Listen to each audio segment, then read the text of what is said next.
Colleagues,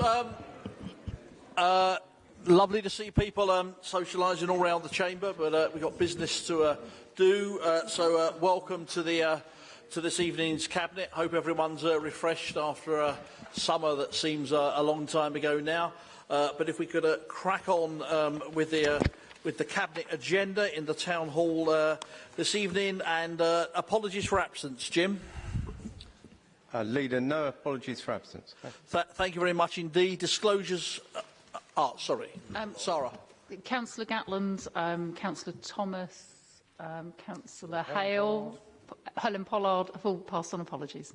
Okay. Received. Disclosures of interest, I'll assume they're as previously notified.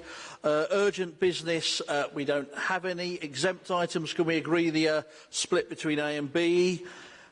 Thank you very much, colleagues. And if we could then move straight into the agenda. So we're on to agenda item 6. This is a very powerful report. This is about nearly £3 million of money being invested into communities in Croydon. Really, really important work here. Councillor Stuart King. Thank you, Leader. So Transport for London have allocated Croydon £7.6 million in local implementation plan funding for next year. 2017-18 has been designated an interim year by TfL as we await the new Mayor's transport strategy. But based on his election manifesto, I'm confident that we can look forward to a Mayor's transport strategy that's going to complement this authority's programme to make our streets safer and more pedestrian and cycle-friendly. Indeed, the Deputy Mayor for Transport, Val Shawcross, a great friend to the borough, confirmed as much when she addressed the excellent renewal launch for the Croydon bid last week. The report itself sets out the details of our spending submission to TfL for next year and indicates how, as an authority, we intend to invest that money. There is much in it to commend, but some particular highlights worth drawing attention to. There's a further £300,000 to develop and implement a third 20-mile-an-hour limit area, which will benefit residents living in Norbury, West Thornton and Broad Green wards. A variety of casualty prevention schemes aimed at improving safety, in particular for cyclists and pedestrians. And finally, the renewal and repairs funding for our principal roads network, which, of course, are some of our busiest and most strategic roads, important for our bus network and our local commercial centres. In conclusion, Leader, as we set out in our manifesto, Ambitious for Croydon, this administration is determined to improve the transport infrastructure right across Croydon and ensure that, in particular, disabled people, pedestrians and cyclists are afforded greater protection and able to start and complete journeys safely. We want to make it easier for all residents to move around the borough and to be better connected, and this report sets out how we're going to achieve that. Thank you, Stuart. Thanks for your work and everyone involved in this. It's absolutely fundamental. The 20-mile-an-hour zone's huge demand out there, going to transform lives. And as you've alluded to have a mayor so committed as we have in Sadiq to working with us to deliver a public transport agenda and for Croydon, for London, and with the improvement in air quality and other pieces linked into that as well, is fundamental. A true investment in our communities in Croydon.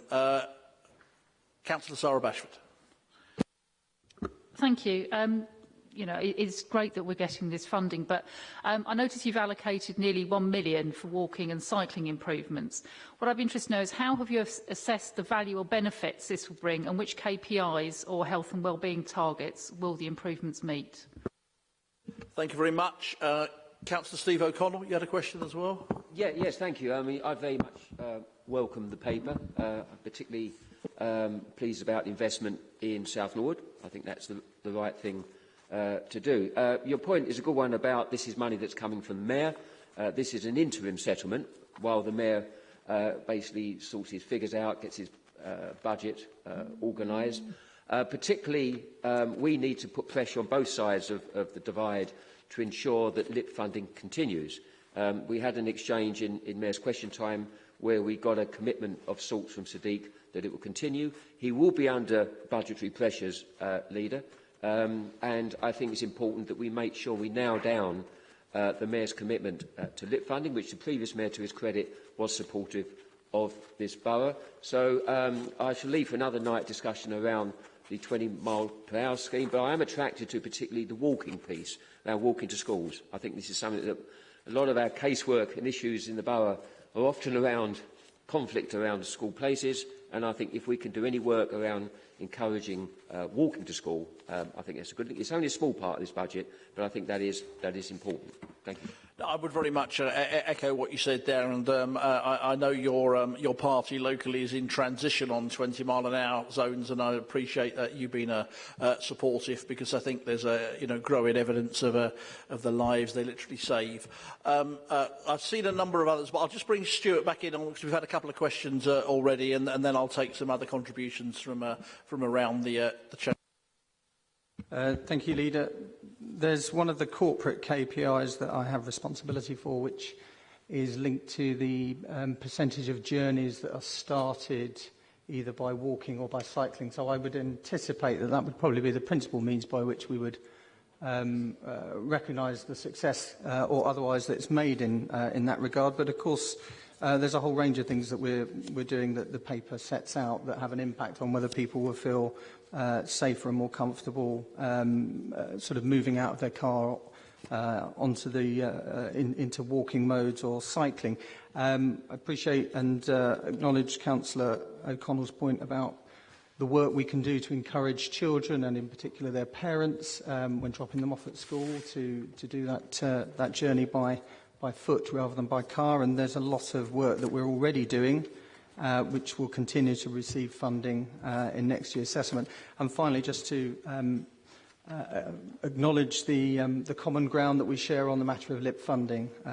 As was being pointed out to me earlier, 95% of London's road network are in fact borough roads, and it doesn't seem to make a lot of sense to me for TfL to be looking to reduce the amount of money that's coming in to keep users of that network safe.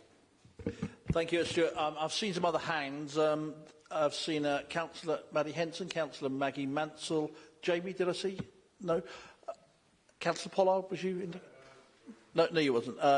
Councillor Maddie Henson, and then Councillor Maggie Mansell. And, am I missing anyone over here? No. Okay. Thank you very much, Leader. I really welcome the support. I think it's a real brilliant investment in our town, and can only result in extremely good improvements. In particular, I was pleased to see that the significant amount of money that's been put aside for improving Black Horse Lane Bridge. This is the second bridge in Ashburton that's needed significant work in a short matter of time. I just want to know if the Cabinet members can talk a little bit about the lessons that were learned about the slight overrun from the Spring Lane redevelopment project. Okay, I'll get Stuart to come back. I'll take a couple of others. Maggie, Councillor Maggie Mansell. Yes, thank you very much. With my the Health and Wellbeing Board hat, I'm very pleased to welcome the £70,000 for air quality management programme. I'm very pleased that Mayor Sadiq Khan should be. Shafi Khan also supports these things, but of course I meant Mayor Sadiq Khan, that has taken up the issue of air quality. It was way back in the early years of this century that Croydon Council, no, I think it was actually last century, Croydon Council started the idea of an air quality action zone. We took it to Ken when he was mayor, and he took it on for the whole of London, and we were very pleased with that. He also took some of our best scientific staff. And it applied then particularly to public service vehicles, buses, and the emergency vehicles. And particularly, we now need to address the issue of diesel vehicles. It was unfortunate that recently the previous mayor has taken on some diesel buses, but I think they're relatively small in number. It is important for people's lives, and I think we've now realised that there are different kinds of pollution which had not been addressed by the earlier work. And so it's important to take this on further and support the work that's being done in London, in Croydon. Thank you. Thank you, Maggie. And I think that Sadiq does absolutely recognise and has stated the air quality issue. I had the strange experience of giving evidence recently to a parliamentary select committee in this area on the very day that both Croydon and London had the worst air quality readings for many, many years. So this is a very real and emerging and growing issue for residents in Croydon and elsewhere, and I'm absolutely delighted that Sadiq's essentially made it one of his top 3 priorities, and as an administration we've absolutely committed to work with him on that. I've seen no more hands, so Stuart, to sort of bring us to a conclusion. Thank you, Leader. I thank Councillor Mansell for her question, and imagine it was in part prompted by the fact that as one of the councillors for Norbury Ward, she represents one of the, thankfully, few areas in the borough where there are exceedances in respect of air quality. So she's quite right to identify this as an important area. I think there are probably 2 things I would mention in relation to this point. The first is that in 2017, next year, we will need as an authority to produce a new environment policy, effectively a new air quality management plan. Work's already begun on the initial stages of that, but I'm certainly keen to ensure that all parties within the authority, both sides of the chamber, and indeed representative groups in the borough participate in this. I think there's certainly a place for the views and positions of scientists, but I think also we mustn't forget the people involved, and they're the ones that in some cases are living in these areas of poor air quality. In relation to Councillor Henson's point about Black Horse Lane Bridge, we are expecting to have a design and a contractor in place to start work early in the new year. There's still a few feasibility studies to be conducted, but they absolutely will be making sure that they take heed of the lessons learned from the example that she cited. Thank you very much indeed. Can we agree the paper, colleagues? Agreed. Thank you indeed. If we could then move on to agenda item 7, the report of the 10th meeting of the Croydon Congress. This was a hugely powerful event, looking at a subject that I think many people are aware of, but certainly it emerged from the findings of the Fairness and Opportunity Commission that we held, and it was a very powerful day indeed. And Hamida, as somebody who played a large part in that day, do you want to say a few words before I think we're going to have a short presentation?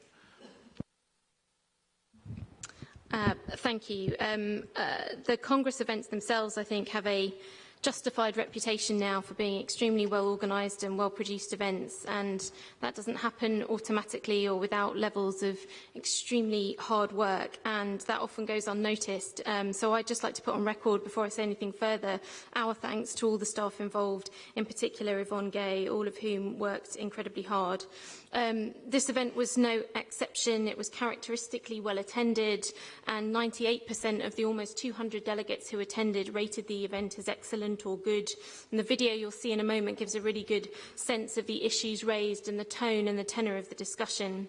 The event was focused on social isolation and loneliness as a result of the Opportunity and Fairness Commission highlighting social isolation as a key theme from their point of view, and one which they felt hadn't had sufficient place leadership within Croydon previously. And the discussion at the event positioned the issue as squarely as a public health issue, with clear financial as well as social costs amounting to thousands of pounds per person potentially of people being isolated, whether that was in terms of increased GP visits or visits to A&E, or higher social care costs, or higher rates of smoking or obesity, or mental health levels, and less resilience and cohesion. There was a clear finding that social isolation affects all life stages, from cradle to grave. And as Vice Chair of the Opportunity and Fairness Commission, I was really glad to see this issue really beginning to be grappled and taken as a strategic priority. The report itself, you'll see, highlights the importance of a strategic approach, of the importance of greater public awareness, both of the issues, but also on the myriad of services that are already on offer, and the importance of early intervention at a grassroots level. I look forward to the Health and Wellbeing Board and the Director of Public Health taking the lead on a strategic approach. The report makes reference to the next Congress event, and given Croydon's is the fastest growing economy anywhere in the UK, the next Croydon Congress meeting is perhaps aptly and importantly an economic summit on the 23rd of November with the Mayor of London as the keynote speaker. Before I close, I'm conscious this is Sharon Godman, our Head of Strategy and Community's last Cabinet meeting before she takes up her appointment as a Director at Tower Hamlets, and I just wanted to take this opportunity myself to put on record mine, but also the administration's thanks for her unbending enthusiasm, hardworking and dedication. She's given 15 years dedicated service to administrations of both groups and has been driven by improving the borough in all aspects for all residents, and I just wanted to give her my very good wishes for the future and to thank her sincerely for everything she's done for the people of Croydon. But I think if we could go to the video and then people can get a sense of the event.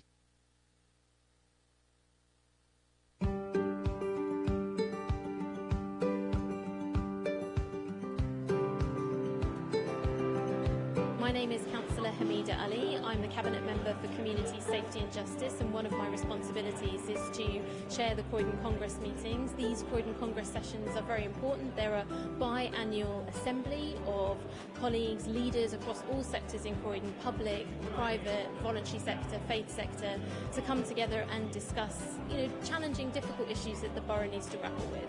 I think the conference has been really positive, and I'm hoping that some of the things that we've spoken about today can be translated into how we deliver our services in Croydon. I think we've got a lot of really, really good strengths and assets in Croydon, and we've got a lot of community organisations that are able to work with our statutory colleagues to deliver some of the things that are going to make a difference. So it's very important that all of us come together from different walks of life and think about those people in our community who might be lonely and isolated, and think about the things that we can do together to help overcome those issues for people. I think that the topic of social isolation is very key. It's something that people are struggling with a lot in silence. They're suffering in silence with it, and I've had experience of that myself. So I'm really glad to hear that local authorities are taking this into consideration now, because it is a main factor in things like depression and suicide rates as well. If you are lonely and isolated, you're more likely to develop a mental health problem. And what we also know is that people with mental health problems are more likely than other people to be lonely and isolated. So the two things are very, very much interlinked. It was a very, very positive conference. I think its primary role was to raise the profile of the issue of loneliness and social isolation, which was something that came up in the Opportunities and Fairness Commission report, that it was a major issue that we needed to tackle, because there are people all over the borough that are feeling very isolated and not very connected with their friends, their neighbours, their communities. And I think the local strategic partnership have a responsibility, and the council have a responsibility to make sure we try and address this issue for two reasons. Why? One, because it's very important to the residents of the borough, and also because ultimately, by getting people more engaged in the world and in their communities, it could lead in the future to us actually not spending as much money as we are doing now supporting people when they get into a really serious state, that we actually do that work in terms of prevention work up front and provide all the mechanisms for people to kind of get connected with people. To see different people from different stages of life talking about their experience and how social isolation has affected them was really surprising, and the steps that are being taken to resolve this issue.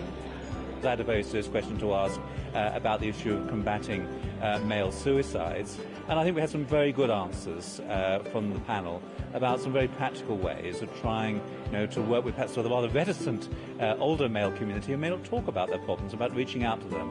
So I think it's been a very worthwhile occasion to attend.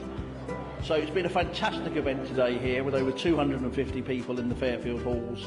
And today's event very much came out one of the key recommendations of our Fairness Commission, that as a relatively new administration we commissioned in 2014. Not, I should say, without some controversy, but I think that decision's been fully vindicated as we've seen the very powerful recommendations from the Fairness Commission, one of which was the challenging issue of social isolation, and we've seen this magnificent event here today dealing with a very difficult subject.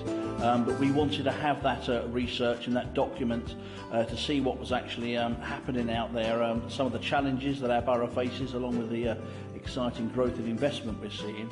And one of the recommendations that came out the Fairness Commission was that in Croydon, like many other places, there is a huge issue with social isolation. And it's a direct result of that piece of work that we've had today's fantastic event, and I hope we'll see the powerful work, the research, the feedback and the pledges we've seen today taken forward by people in the months to come to make sure that as a town, as a borough, the council working alongside the voluntary sector and others, that we really come together to tackle this issue. Do an event called the Parade of Nations Croydon, which brings together all nationalities in Croydon.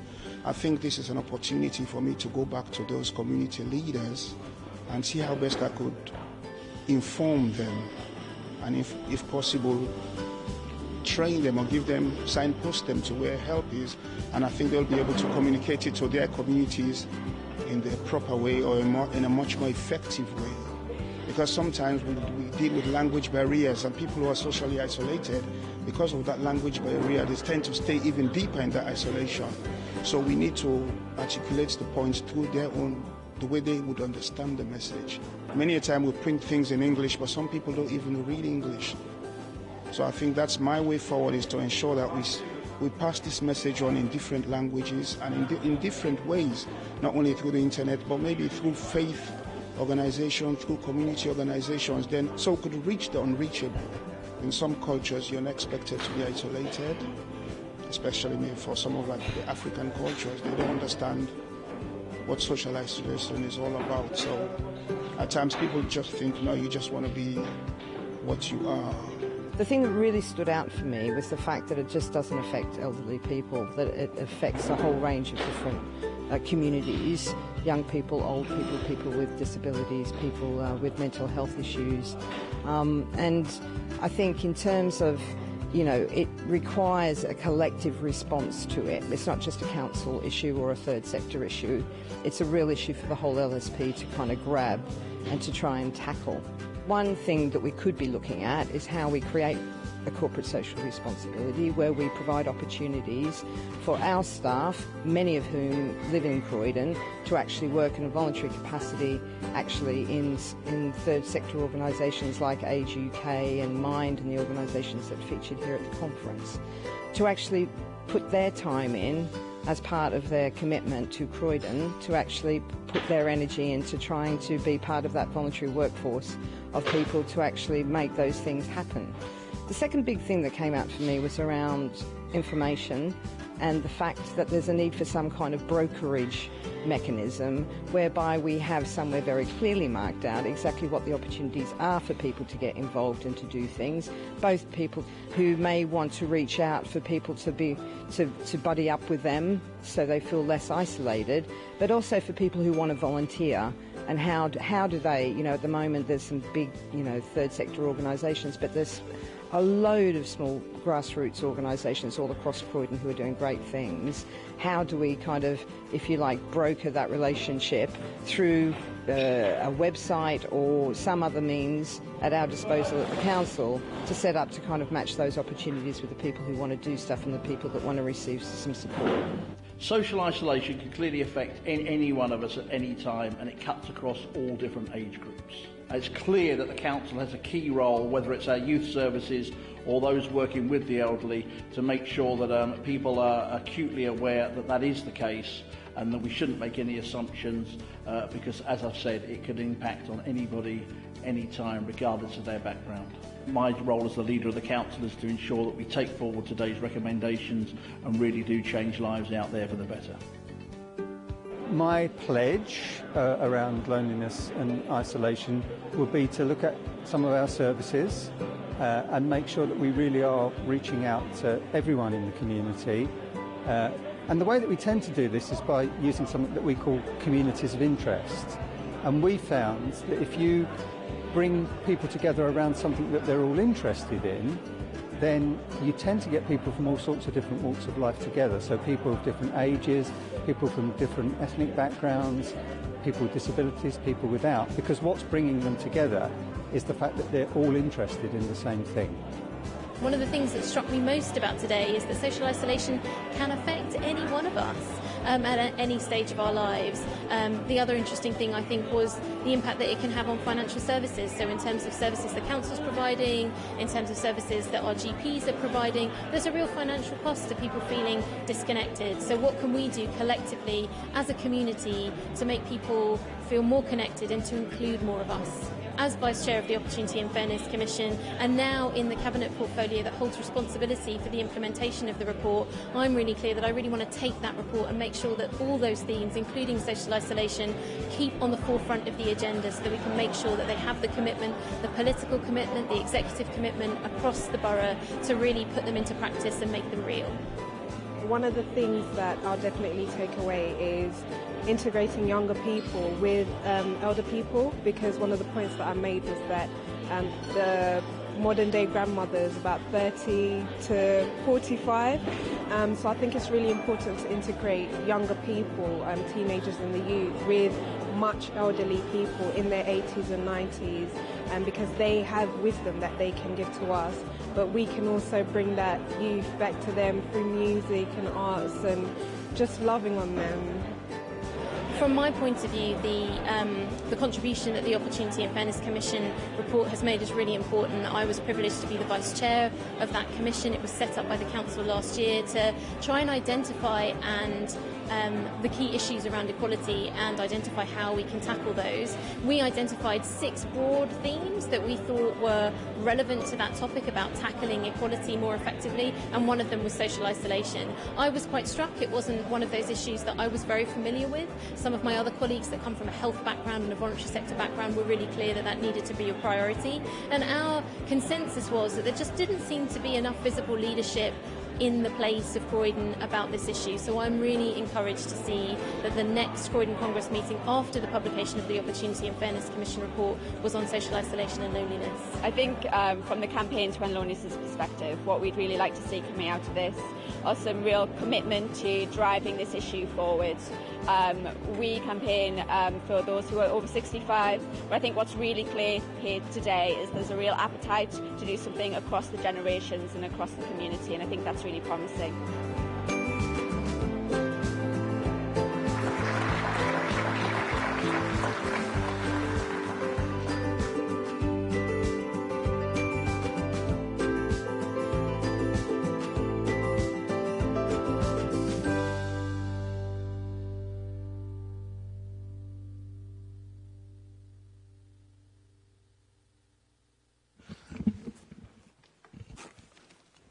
Thank you very much indeed. I think it's a very powerful film, and we live in a sort of 24-hour, high-tech, faster-moving world, but sometimes just putting a couple of hundred people in a room together and having a conversation can have some very powerful outcomes indeed. Okay,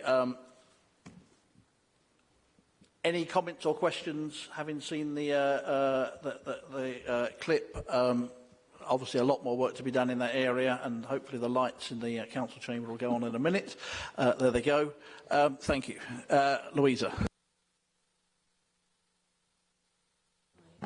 Right, thank you, Leader, and I'd just like to echo my thanks to the officers. Councillor Ali's already made the point that a lot of hard work went into making the day such a fantastic event, and what was really pleasing from that day was that normally when people talk about social isolation, they look at my portfolio, adult social care and the elderly who are deemed to be lonely and isolated. But I think one of the larger groups who are socially isolated is young men, and sometimes very bright young men, who end up developing mental health issues, and the suicide rate amongst those sort of very bright young men sadly is going up, and again, the suicide rate amongst younger women is also going up. So last week, the mayor was with the mayor. We were at a peer support group, mental health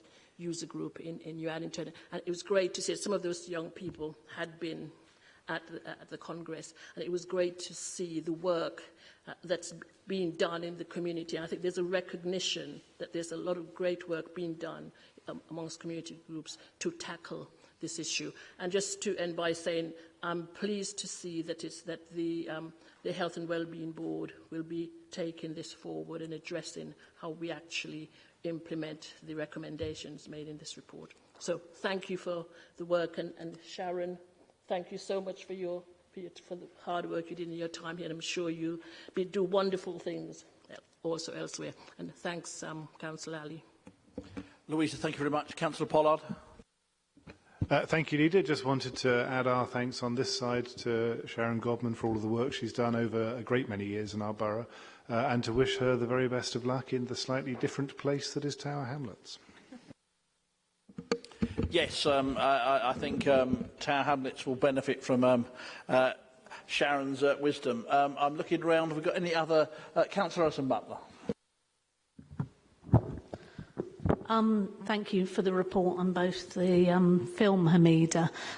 It did struck me that some of the conversations that have been going on there, we've had a lot in the news lately around house and rent prices and how that's creating different communities, and we have much more divided communities and even age gap communities there, and how the council has to continue to lead in a commitment to developing mixed communities, because I think that's really one of the important ways that we can tackle some of this isolation. So I think it reflects that big story in the news lately that London's becoming a very different place, and so there's all the more need to actually be acting on the things that have been highlighted here.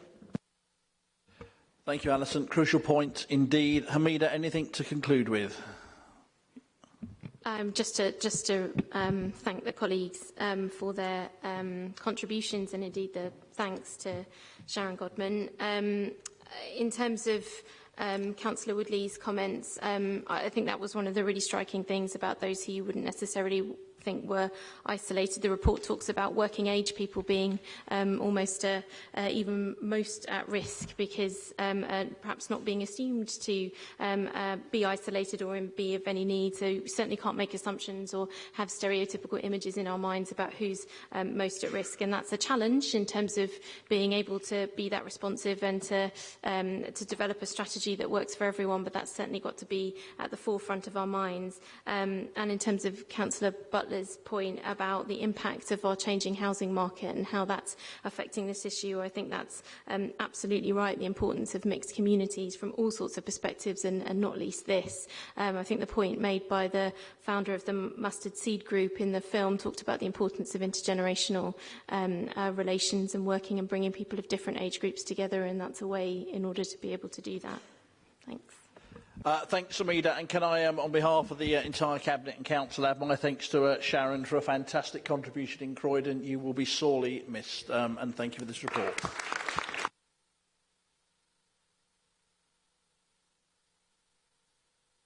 Can we agree the report, colleagues? Thank you. If we could move on to agenda item 8, equally important piece of work, the Community Fund 1619. Despite the horrific cuts we've seen from central government to this council's budget, this is a piece of work that really does, with an output-driven agenda, protect so much of the important work that goes on here in these areas for the next 2 to 3 years. It's not been an easy process. There's been some tough conversations, but there's also been some fantastic work put before this council, and we will be working hand in glove with the voluntary and community sector to deliver on these key agendas. Councillor Hamida Ali.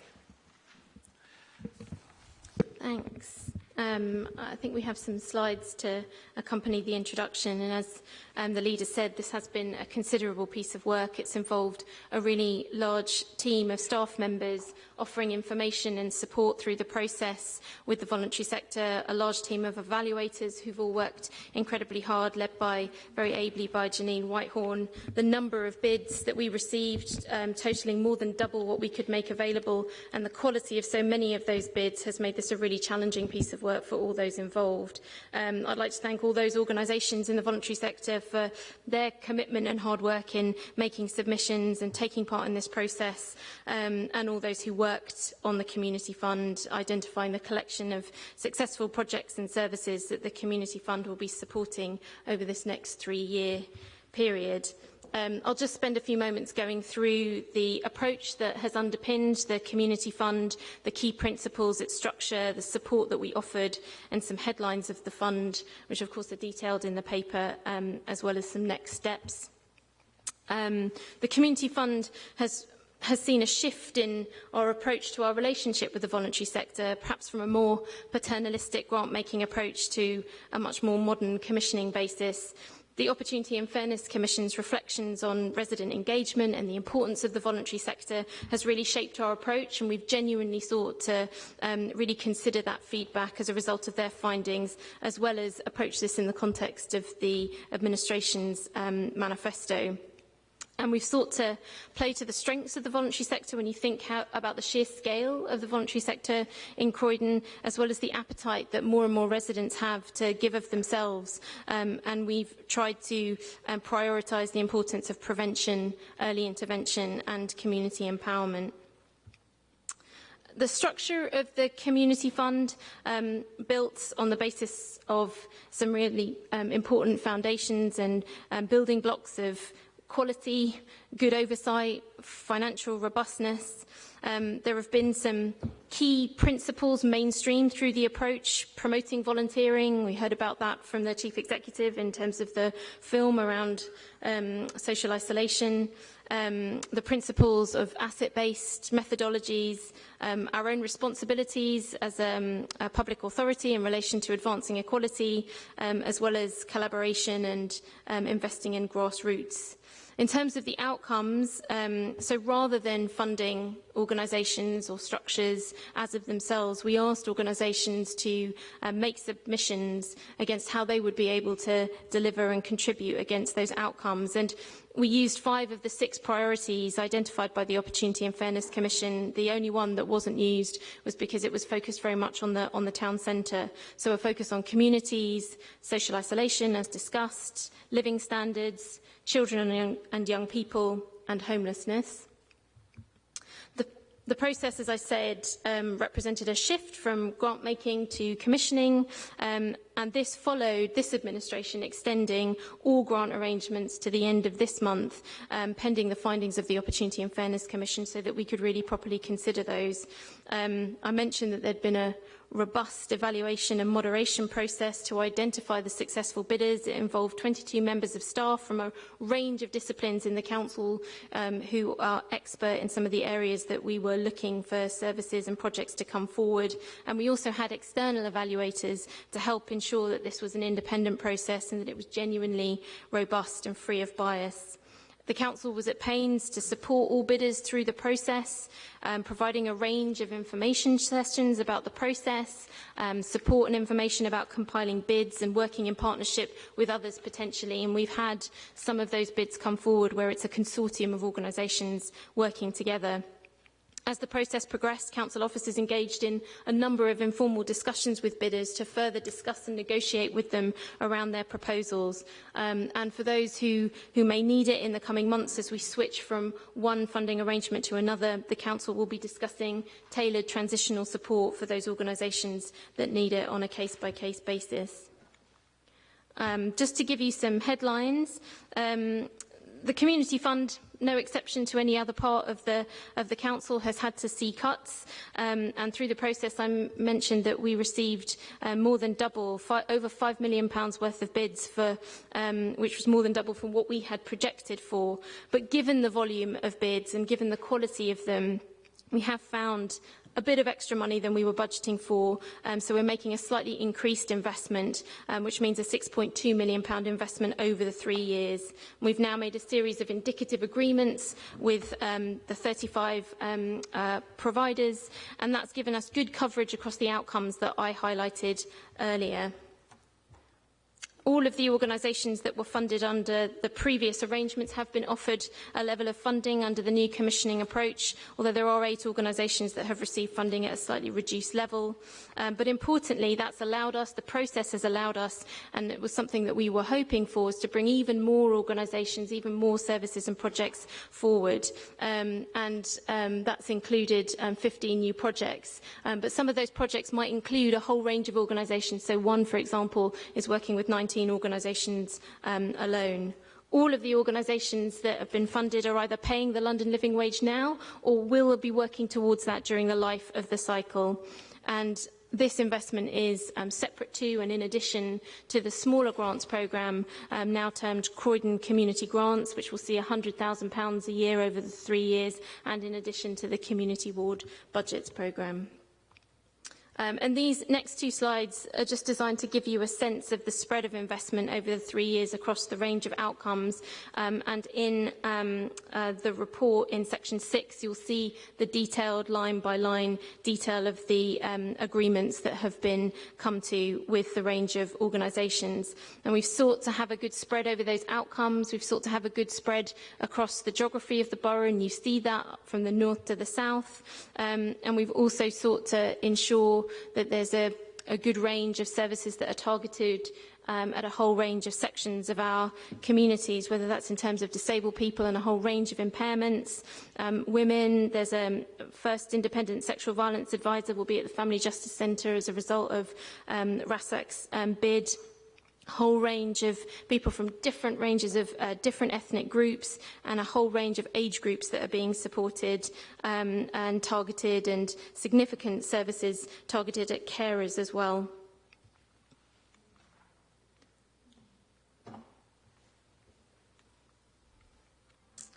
In terms of next steps, we'll continue to work up the detail about the commissioning arrangements, and for those that have seen their funding reduced, we will be working with those organisations on a case-by-case basis to offer them transitional support. And indeed, for organisations that weren't successful, officers will be working with them to provide them support in terms of signposting to other potential sources of funding, as well as the small grants programme and the community ward budgets if it's appropriate. We'll also, in the new year, once the new arrangements have had a chance to bed in, be running an evaluation of the process. We want to understand, of course, from those who took part, how it felt for them and how we could make the process better in the future. We'll also continue to work with organisations who are part of the Community Fund to see if there are even more ways that we can encourage organisations to work together and to share resources and to enhance resilience. The commissioning process itself will then, of course, translate into a more contract relationship as we're able to monitor the implementation of the range of services that the Community Fund is funding. And you'll see that one of the, in the report, that one of the delivery boards of the Local Strategic Partnership, the Stronger Communities Partnership Board, will play a real role in that monitoring process. Happy to take any questions.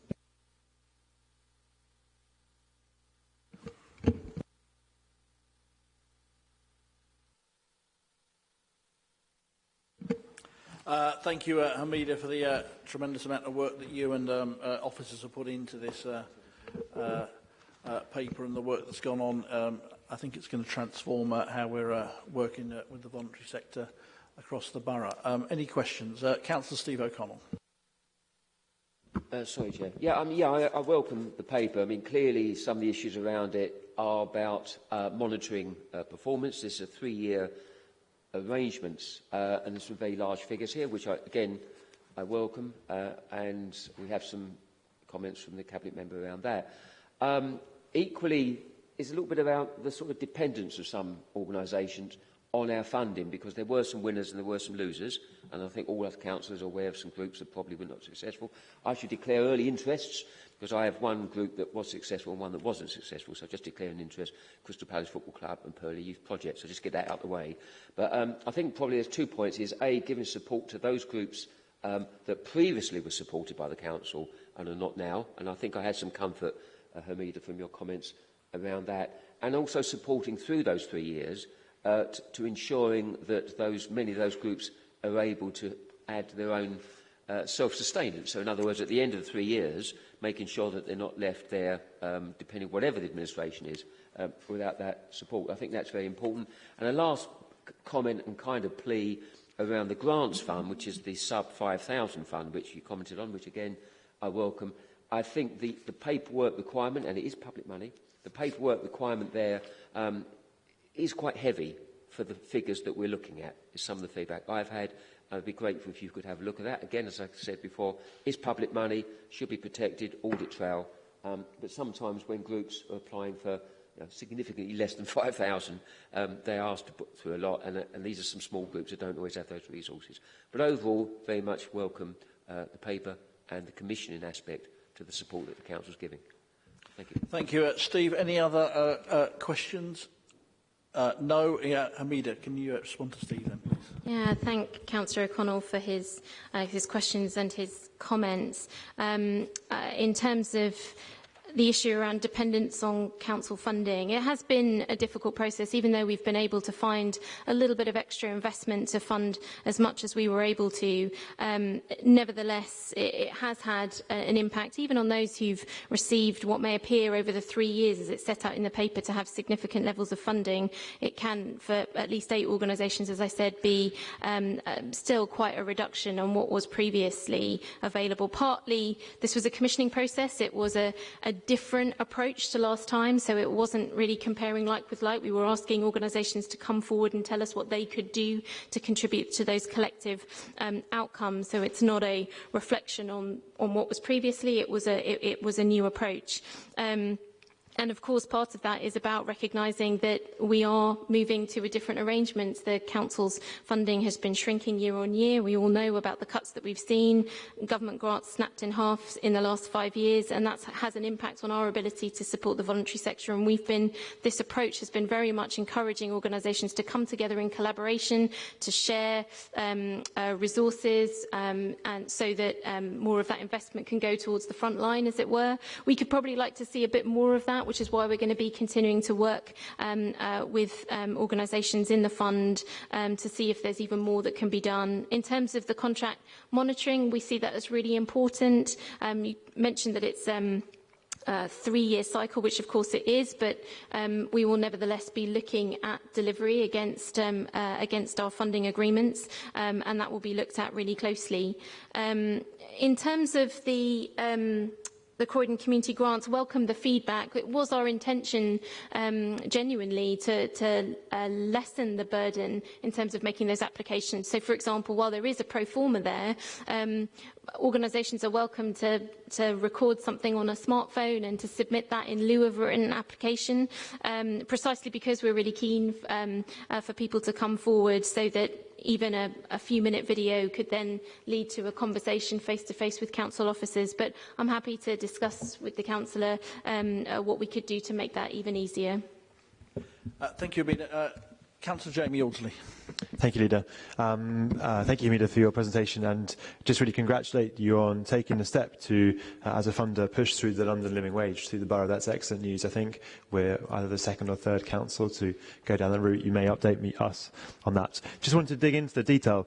So, in effect, you communicate in the paper and your précis of it that there will be support for organisations to move towards paying the London living wage during the lifetime of the fund. It's not an easy thing to make that transition, so just be really great to hear how will we be supporting people to do just that.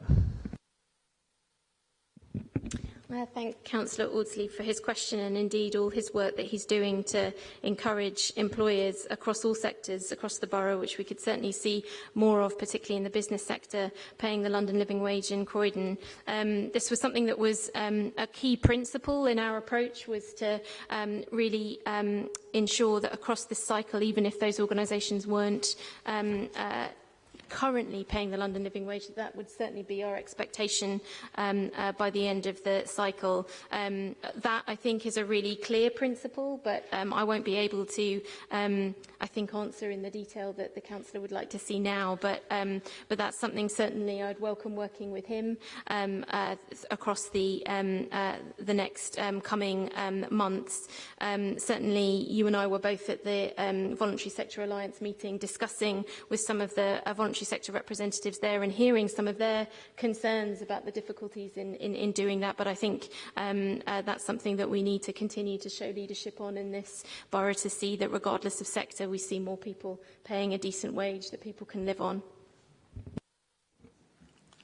Thank you very much and for that, and echo the congratulations for the work Jamie's doing in making sure we drive the London Living Wage through the heart of everything we're doing. Can we agree the report, colleagues?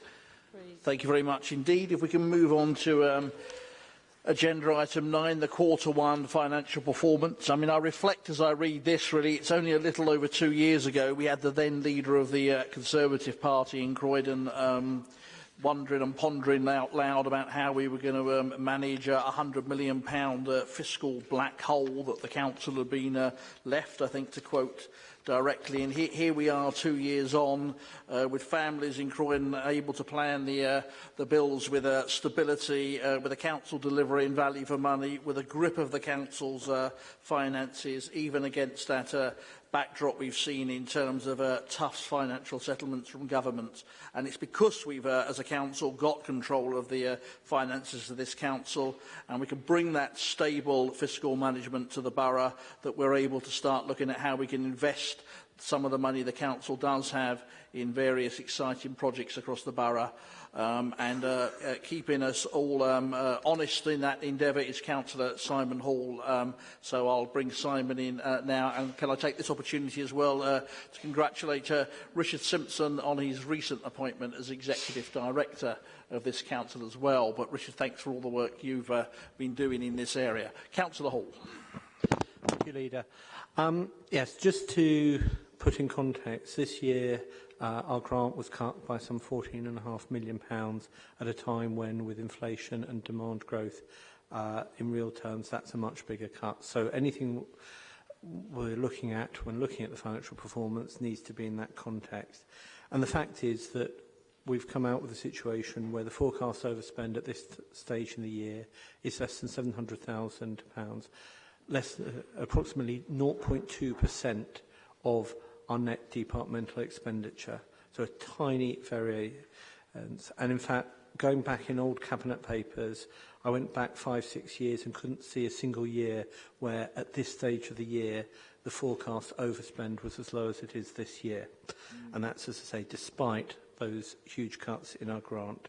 So I think it's a proof of the quality of our financial management, our courage in making decisions, but I do want to recognise the fact that the People Department is £7 million overspent, forecasting £7 million overspend. As we saw last year, the actual figure is likely to be, by the time we get to the end of the year, a lot lower because of the way we forecast on a very prudent basis.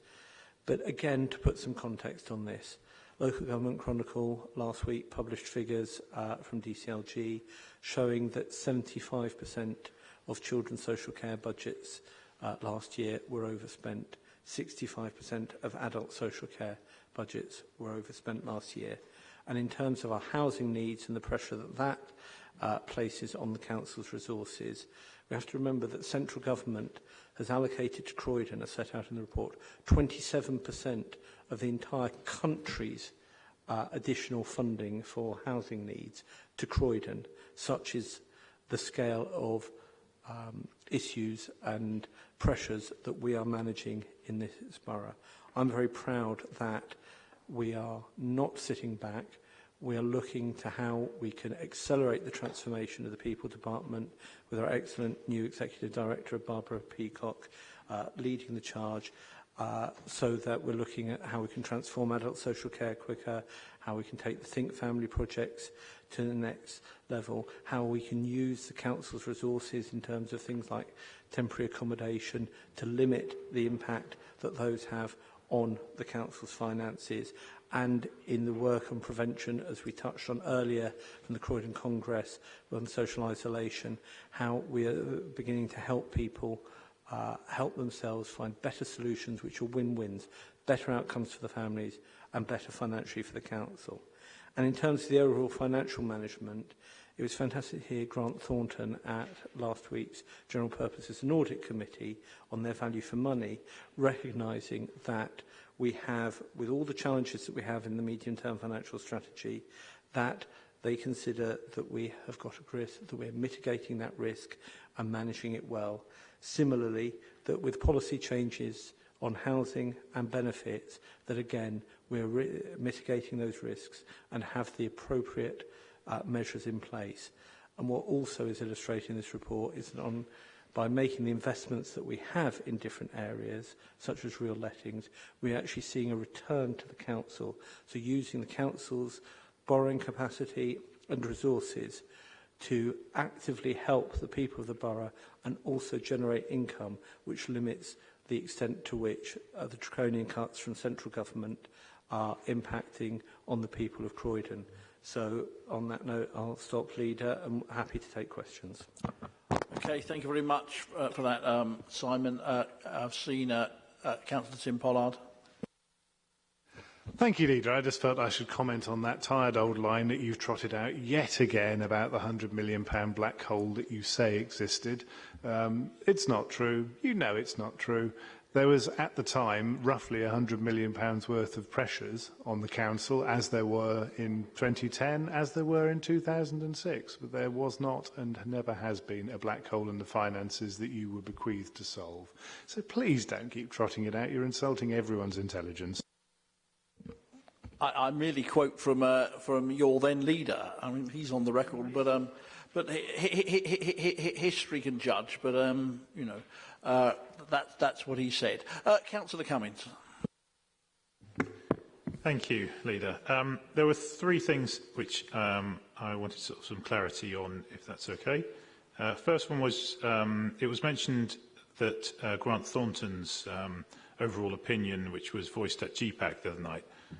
One of the other things that they mentioned after a question by myself with regard to the current overspend position within people was that it wasn't just due to forecasting or demand-led pressures, but there was a question with regard to whether there had been sufficient internal rigour in terms of budget control. And I note that that is not mentioned anywhere within the report. So I'd like a comment on that, please. Second was that with all of the controls that are now being put in place and the confidence that Councillor Hall has in the year-end position, would he like to give us a forecast for Q2 overspend in people? Where will it be at Q2? If he's happy that at Q4 it's going to be in a much better position, I'm sure he'll be able to give us a forecast on Q2. And third, and this should be a quite simple one, the 25 to 65 disability service, Table 2 and Table 3 quote different figures in terms of the Q1 position. Could we have some clarity on what that actually is? Thank you.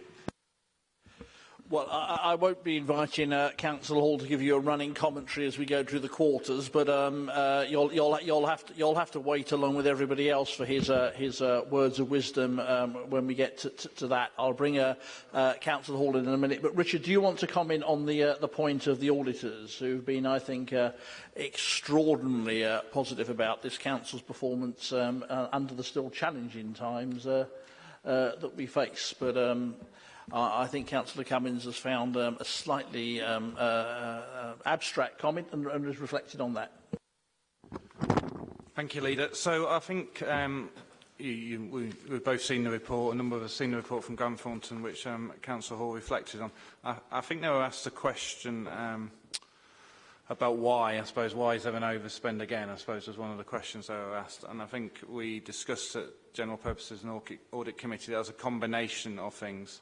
So the volatile nature and the demand pressures that the council faces on those budgets, but also some of the challenging targets we've set ourselves in terms of savings and transformation. And I think we reflected on the night that lots of those things around the people department aren't things that can change overnight because of the nature of the commitments and the nature of the statutory services that we have. And so the reason we're overspent in that area came from both those reasons. I can't recall them criticising the robustness of the budgetary control in that area. I think we did talk about the additional controls that we've put in place in those areas, including very regular monitoring that I see, and also very regular sessions that the Cabinet Member for Finance and Treasury and the two Cabinet Members for Children and Adults have with officers to continually push down on those areas, which will continue, I'm sure, over the next 2 years. Just on your point around Table 2 and Table 3, I'll have to come back to you after the meeting to clarify.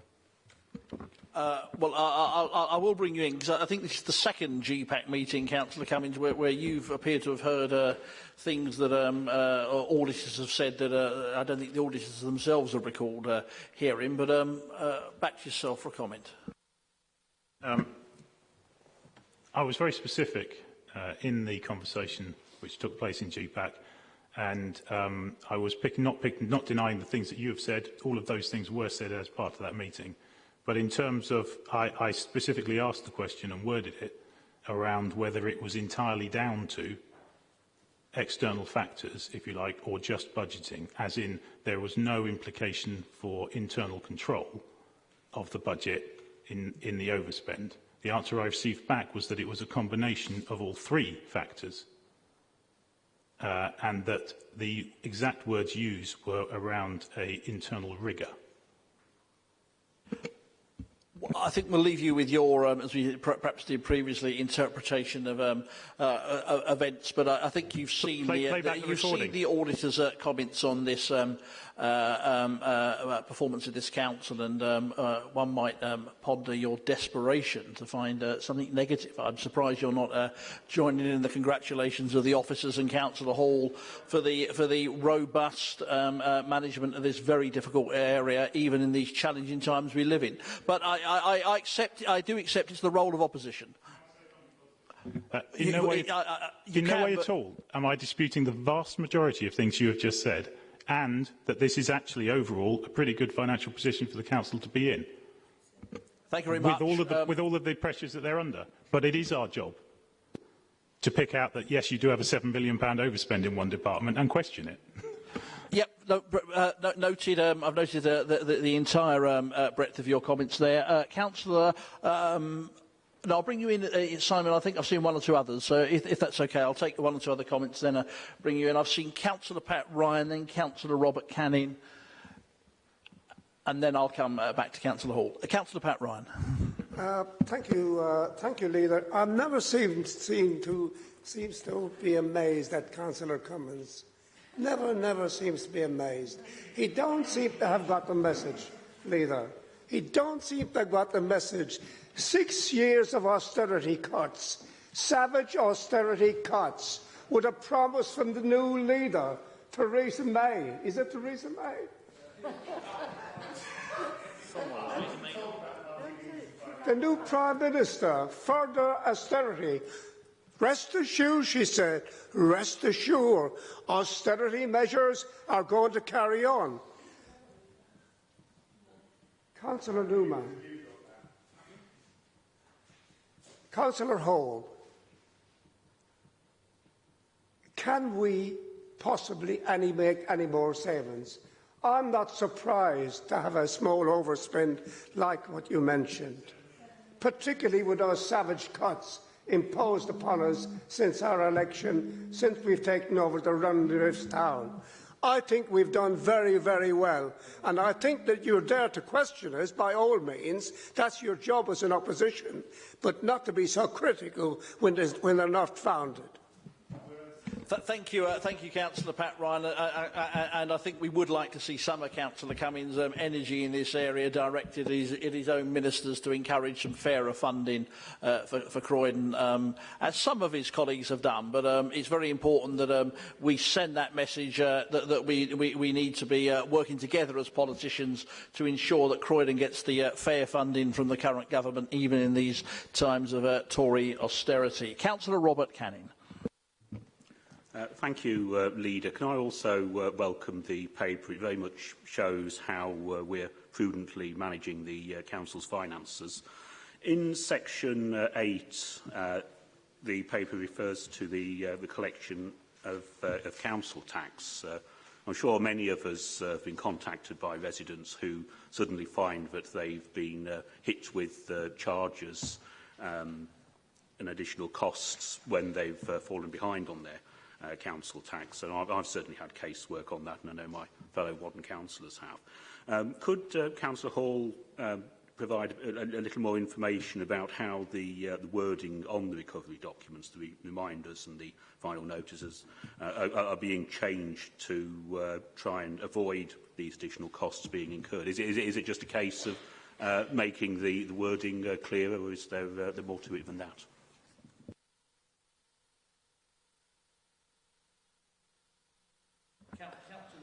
If you could bring that comment and conclude your remark. First of all, I wanted to thank Councillor Cummings for actually recognising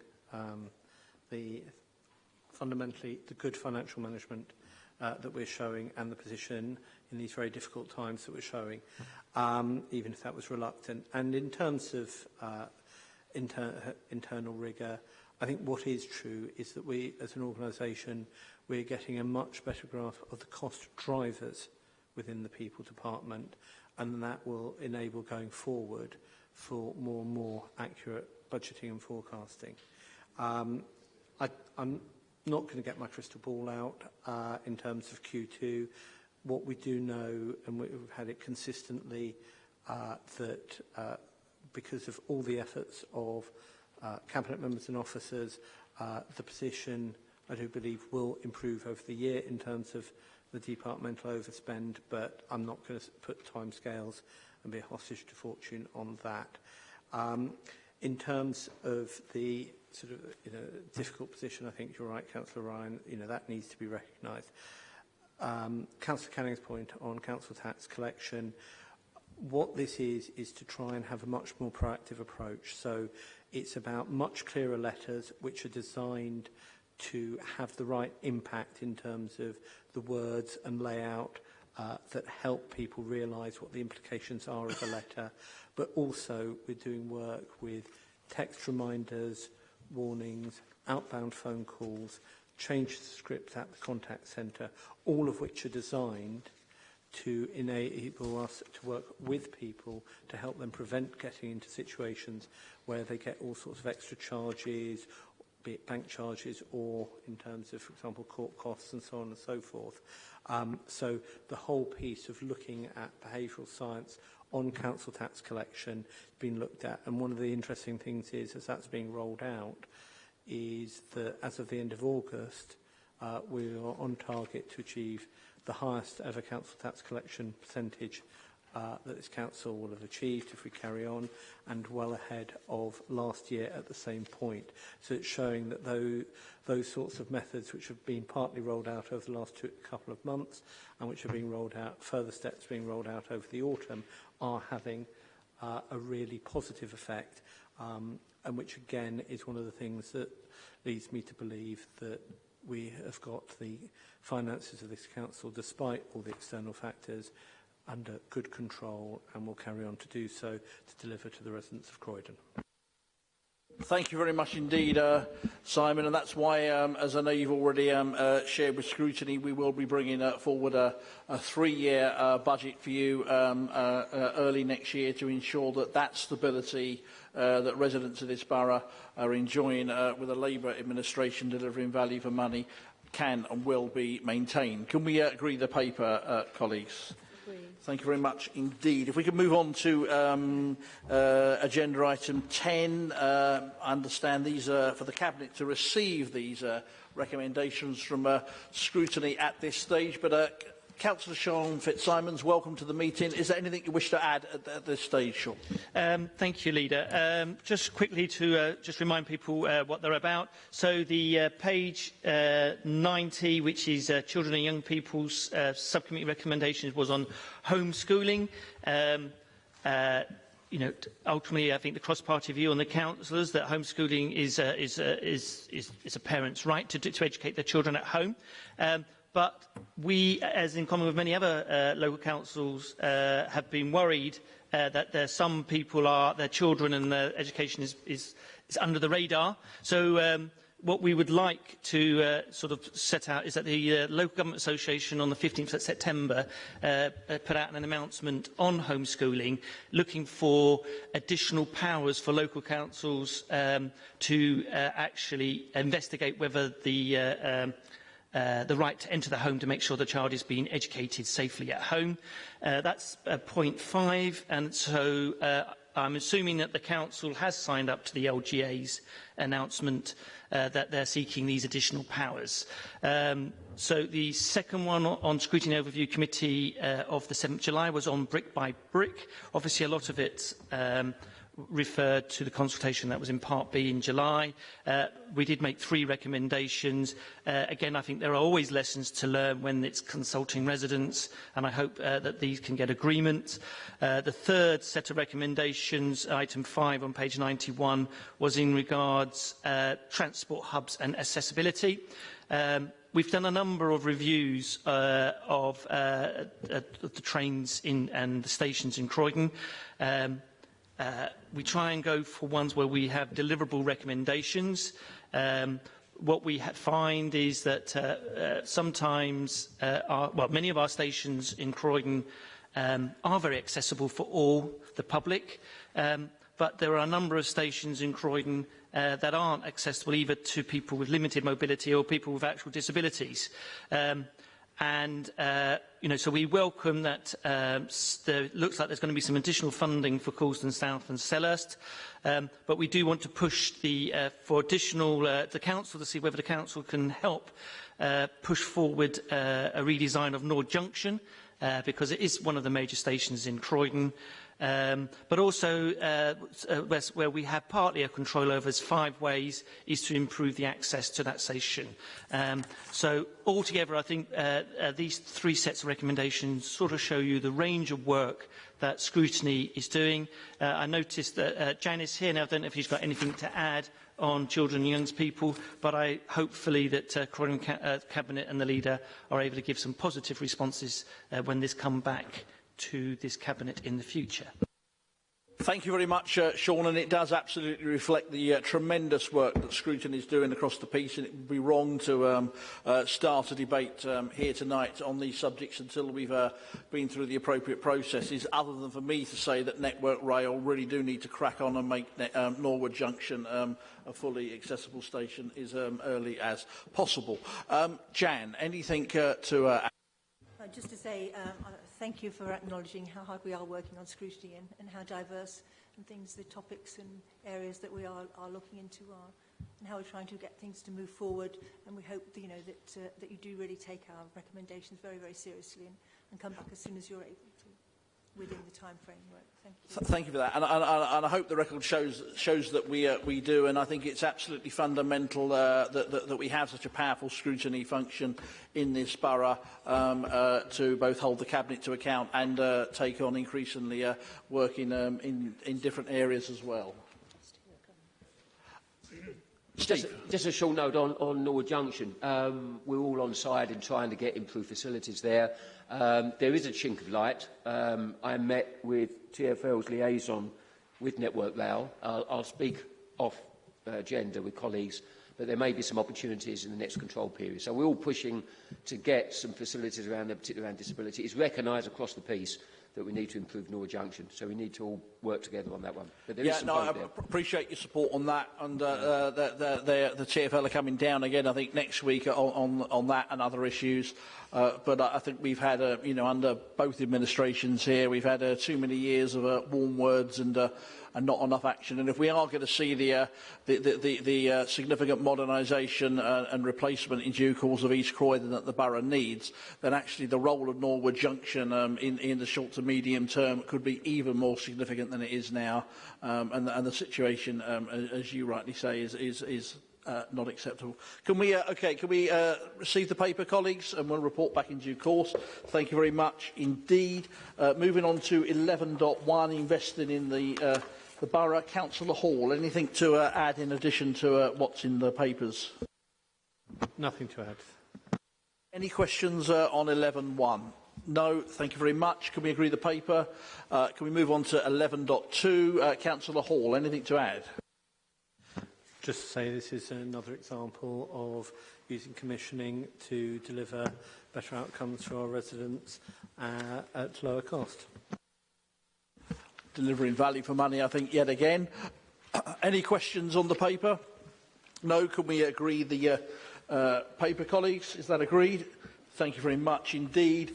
We've got a short on one of those papers. We try and avoid them, but where there are commercial confidentialities, we have to respect that. So we have a short part B, but I do need to ask any members of the public or media if they could just pause and if they could leave there. And thank you very much to anyone still watching on the webcam.